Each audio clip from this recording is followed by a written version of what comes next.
You're listening to Make Some Noise podcast, minisode number 431.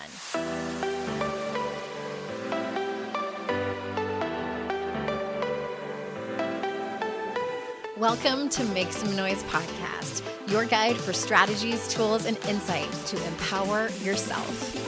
I'm your host, Andrea Owen, global speaker, entrepreneur, life coach since 2007, and author of 3 books that have been translated into 18 languages and are available in 22 countries. Each week, I'll bring you a guest or a lesson that will help you maximize unshakable confidence, master resilience, and make some noise in your life. You ready? Let's go. Hi, everyone. Welcome to another mini-sode. And I am still on the topic of healing and trauma and things that hurt us, etc. I'm going to tell you a story and use it as a metaphor for those topics. Okay, picture this. I don't even remember what year it was. That's not a great way to tell a story. It was around 2013, 2014-ish. We were living in Utah at the time, and if you have ever been to Utah or if you have ever lived in Utah, they get a lot of snow. Not all parts, but where we were living, there was a lot of snow. And once every, from what I understood, handful of years, they get an ice storm.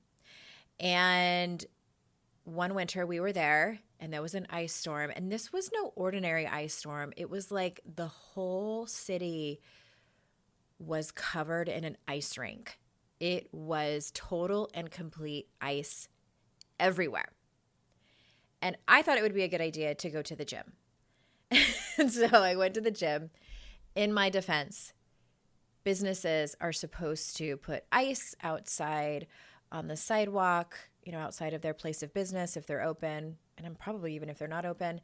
And this particular gym did not have any ice. And as I was leaving, I went to step off the curb, and my foot that was still on the curb slipped out from under me, and I landed hard. Like I was in the air, suspended in the air, landed hard directly on my elbow.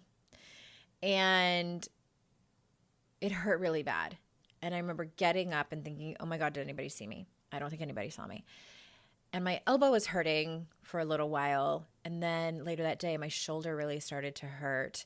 And then it kept hurting as the days went by. And I was trying to not move it very much. And I iced it a little bit. And as the weeks went by, I realized that I could not really move my arm around very much. Like my range of motion was very limited. I could not pull my shoulder up enough to put my hair in a high bun.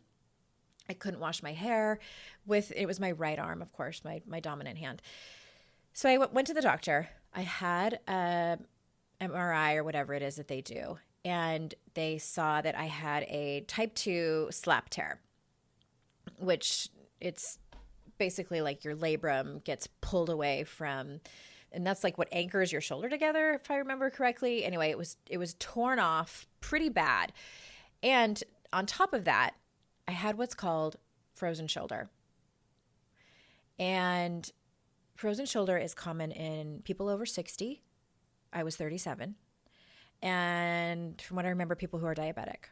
I do not have diabetes. So I had this injury, and they said, okay, we can't fix your labrum while you have frozen shoulder. So I was like, what's frozen shoulder? What's frozen shoulder? Basically, it is when you have an injury, a traumatic injury to a joint. I think you can get it in other joints besides, I know there's physical therapists and other experts out there listening to me going, oh my God, this explanation is so terrible. I'm not a doctor. But from what I understand, it's most common in shoulders. When you have a traumatic injury, sometimes by way of trying to protect the joint, scar tissue starts to form around the joint, kind of like a really thick spider web. And that's what happened to my shoulder. And some are worse than others. And the mistake that I made was not moving it. He said, you should have, kind of moved it around. And I'm like, that sounds very counterintuitive to what was actually happening with my pain.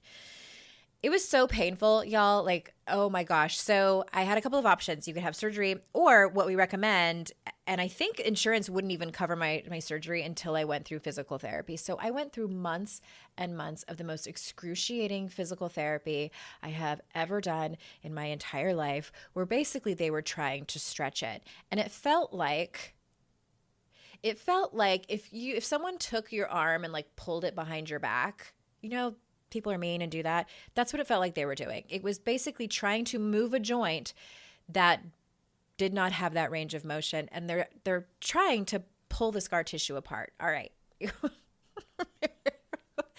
It was so bad. It was so bad. Finally, after months of making zero progress, I might have made a tiny bit, but no progress, they were like, okay, fine, we'll do surgery. And it's called manipulation. There's probably a better medical term for it, but it's called manipulation. They completely put you out. I don't know what kind of anesthesia that's called. This is the worst description of a medical procedure I've ever heard in my life. Okay. So they put me out. They knocked me out. And then, you could YouTube it. It's gnarly. They basically rip your shoulder so the scar tissue tears, because you can't do that when you're awake because it's too painful. And then they go in arthroscopically. Is that how you pronounce it? And then they clean it up. They clean up all the scar tissue. So what does this have to do with healing our emotional wounds? It was interesting to me because I kept thinking about this particular injury, and it reminds me of, when we get hurt in real life emotionally, someone or something hurts us, hurts our feelings, hurts our self-esteem, hurts our self-confidence, hurts our level of self-trust or self-love, our sense of safety. And it's an injury, right? It's an injury. And many times, like my shoulder slapped on a bunch of scar tissue all around it to try to protect it, we do things that aren't really helpful to try to protect ourselves. This is where anxious or avoidant attachment styles start. This is where we can start any kind of numbing out as a coping mechanism, or isolating, or the zero fucks mentality that I wrote about, and how to stop feeling like shit. Just like, I don't care about anybody. I don't care about what anybody thinks of me. All these coping mechanisms that we try to do to try to protect it.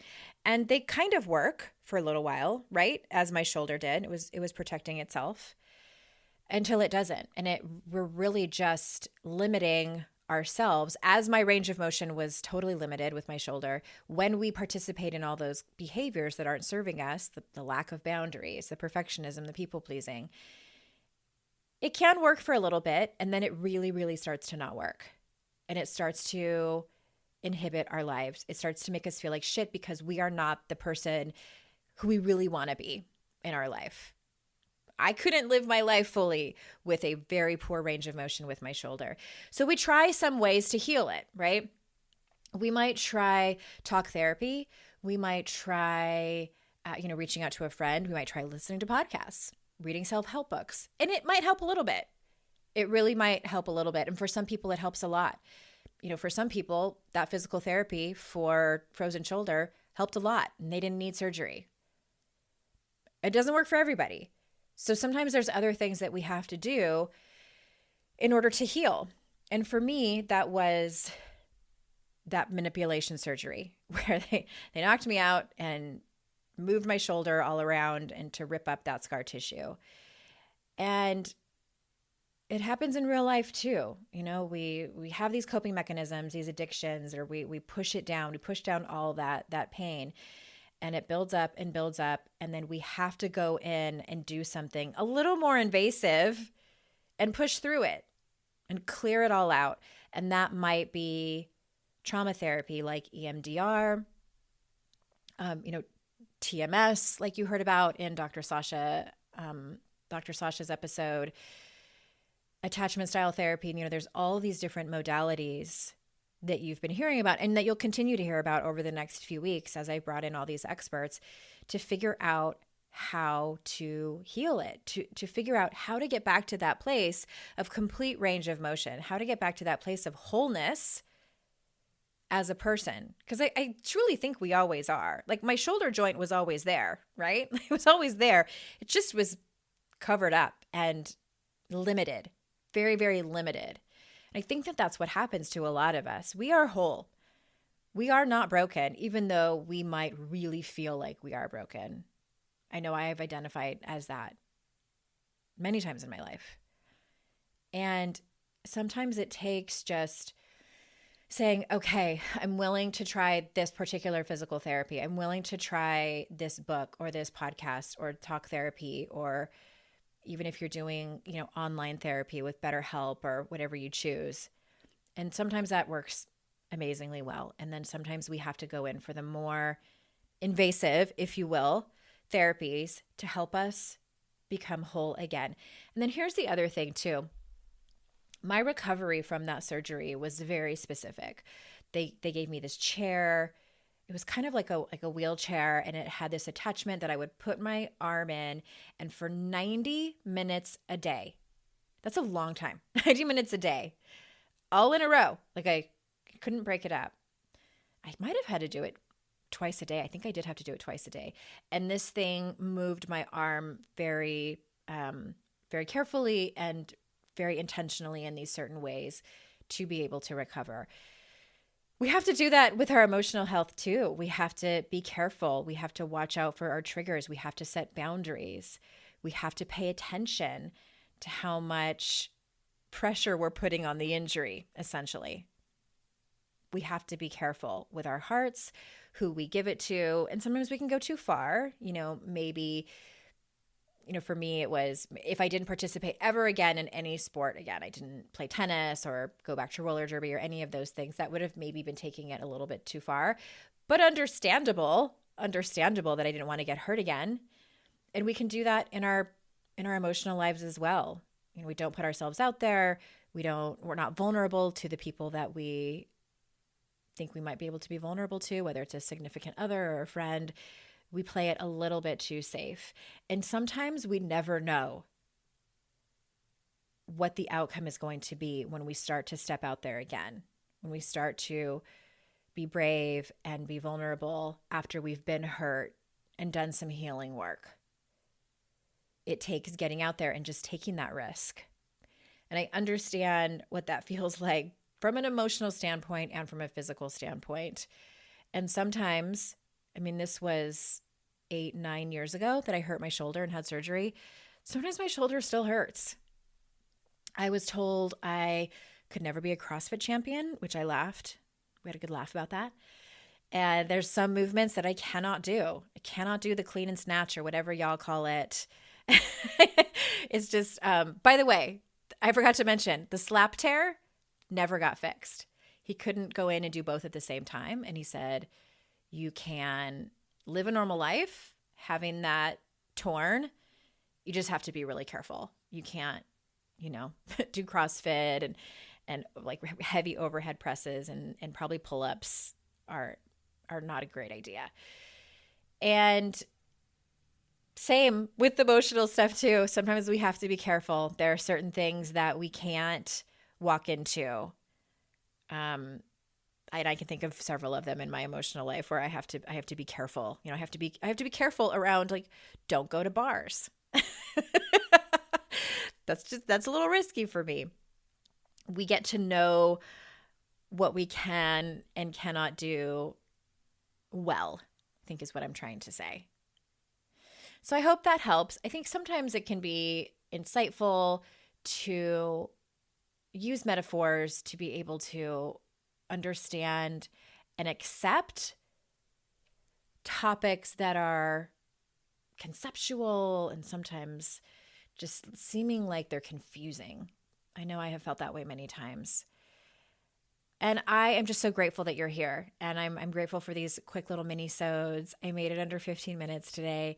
Don't forget that registration is open for the Daring Way retreat, where we learn coping skills to be able to move through big, heavy, tangled up, messy, topics and scenarios that happen in our life that are directly correlated to shame.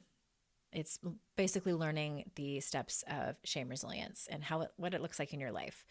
AndreaOwen.com/retreat for the retreat coming up in May. And if you are a woman in recovery, there is a retreat in September that is recovery focused, the Daring Way, recovery focused. AndreaOwen.com/recovery-retreat.